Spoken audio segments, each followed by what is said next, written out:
Люди, для которых благородство и отзывчивость не просто слова. Сегодня около полусотни студентов СОГУ пришли сдавать кровь. Мобильный пункт развернулся во дворе университета. Акция прошла по инициативе Республиканской станции переливания крови, администрации СОГУ и студенческого спортклуба «Атлант». Многие из ребят прошли подобную процедуру впервые.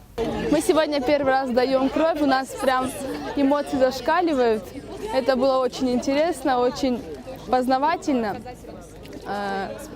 Я думаю, что сдавать кровь – это полезное дело, потому что если ты знаешь, что ты спас чью-то жизнь, это в будущем для тебя это большой плюс. Сдавать кровь абсолютно безопасно. В течение 2 недель она полностью восстанавливается, вырабатываются новые клетки и укрепляется иммунитет. Ежедневно в республике требуется около 50 доноров. К сожалению, сейчас их не хватает. Цель подобных акций – привлечь внимание граждан к проблеме нехватки крови. Мобильная станция будет работать в СОГУ еще несколько дней. Любой желающий может обратиться и сдать кровь. Ангелина Васильева, Заур Цеов, Осетия ТВ.